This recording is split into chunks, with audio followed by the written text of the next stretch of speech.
प्रकार के कर्म बताए गए, मनसा वाचा कर्मणा। जो कर्म है उसकी गति 3 प्रकार की है। हम जो कुछ कर रहे हैं उसकी गति 3 प्रकार से है, मन से, वचन से, कर्म से। तो जो मन में होगा फिर वो जिह्वा पे आएगा, पहला यहां से कर्म बनता है, जिह्वा। और अग्नि जिह्वा के अग्रभाग पर है। पूरे शरीर में जो फायर प्लेस है, सबसे भयानक अग्नि, बड़ी अग्नि, और ऐसी अग्नि जिससे जल जाए आप या वो जलाकर राख कर दे। सबसे ज्यादा अगर कोई बहुत ही ज्यादा अग्नि कहीं है जहां सारे केमिकल्स हैं, वो जिह्वा का अग्रभाग है। ये जिह्वा हाथों में नहीं है, इतनी यहां नहीं है, मुष्टिक में नहीं है, पद प्रहार करने से नहीं होगी, एक ऐसा कर दे थप्पड़ मारने से नहीं होगी। हाथ में अग्नि नहीं है, पैर में नहीं है। और क्षमा करना, वो अग्नि जठराग्नि भी नहीं है। वो अग्नि कौन सी है? वो कामाग्नि भी नहीं है, वो क्रोधाग्नि भी नहीं है। वो कहां है अग्नि का वास? जिह्वा के अग्रभाग पर, यहां जिह्वा के अग्रभाग पर।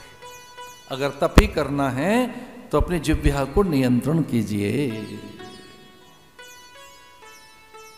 जिसने अपने जिह्वा का नियंत्रण कर लिया, जिह्वा की अग्नि को जिसने नियंत्रित कर लिया, शब्द आप में सौष्ठवता हो, सौख्यता हो, प्रियता हो, सत्यता हो, माधुर्य हो, अपनत्व हो, आत्मीयता हो, ऐसा रिलेशन बनाते हैं वर्ड्स, एकदम शब्द संबंध बनाते हैं, विच्छेद करते हैं।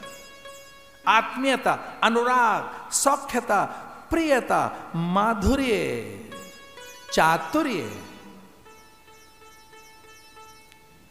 तपस्वाध्याय निरतम।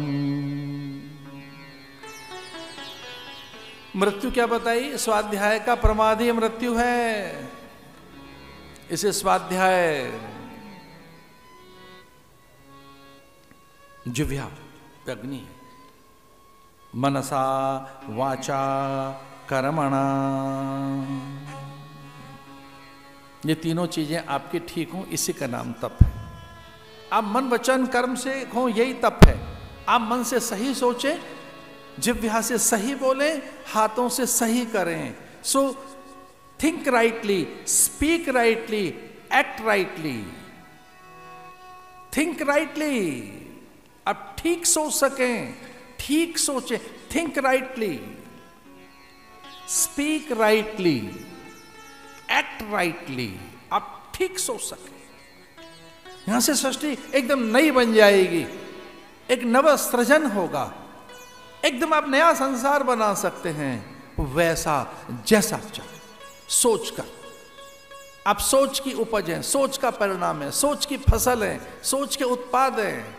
आप जो कुछ है अपने सोच से हैं, विचार से हैं, संकल्प से हैं। आप यहां से हैं, आप यहां से पैदा करते हैं अपना सारा संसार। भोर में उठकर यहां क्या पैदा हुआ है पहले, ये बड़ी चीज है। अरे कौन से विचार आए आंख खुलते ही?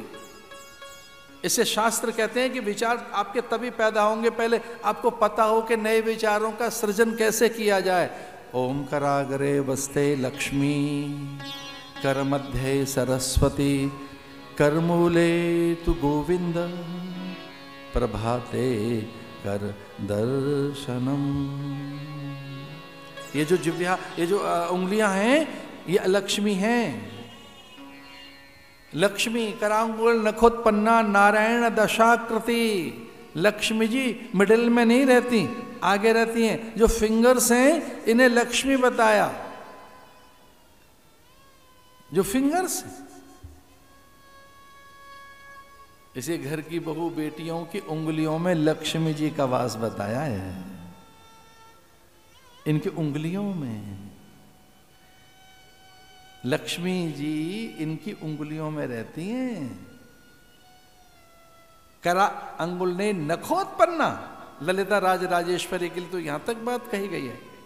तो प्रातः काल उठकर उंगलियां देखो अपनी, अग्र उंगलियां, ये अंगुष्ठ है। उंगलियों में भी ये शक्तियां बताई गई हैं। चैत्र, वैशाख और ज्येष्ठ मास, ये उंगली कभी नहीं निकालनी चाहिए। इससे ऊर्जा का स्खलन होता है। ये केवल गुरुजनों को आदेश है, ये आदेश मुद्रा है, ये केवल गुरुजनों के लिए ये मुद्रा, ताड़ने के लिए, सिखाने के लिए, शिक्षा के लिए, उपदेश के लिए है, निर्देश के लिए है। इसलिए उंगली को बंद कीजिए। जापान में और पूर्वोत्तर में और विशेषकर दक्षिण पूर्वी एशिया में सबसे पहले वहाँ बेटी को और बच्चों को सिखाया जाता है कि ये फिंगर अंदर बंद करो, ये फिंगर नहीं चलेगी, इसे स्खलन होता है ऊर्जा का। नीचे करो उंगली, नीचे करो। इसे साधु महात्मा अपनी इस उंगली को बंद करके रखते हैं, चिन्ह मुद्रा, इसे चिन्ह मुद्रा कहते हैं। 1 और 2, ये प्रकृति और ये पुरुष क्या बन गई? चिन्ह मुद्रा। गुरु की मुद्रा है ये, चिन्ह मुद्रा। ऐसे इसको कहेंगे चिन्ह मुद्रा, ये गुरु की मुद्रा है। गुरु नानक का श्री विग्रह आपने देखा हो तो ये गुरु नानक की मुद्रा है, गुरुजनों की। आपने भगवान महावीर स्वामी का देखा हो, बुद्ध का देखा हो, भगवान शंकराचार्य का देखा हो, आदिनाथ का देखा हो, चिन्ह मुद्रा, ज्ञान मुद्रा, उपदेश की मुद्रा। इसको अंदर बंद कीजिए, हो सके तो अपनी उंगलियों को अंदर करो, बार बार इसको मत दिखाइए। करा अंगुल ने खोद पन्ना, तो प्रातःकाल उठकर तभी विचार अच्छा बनेगा।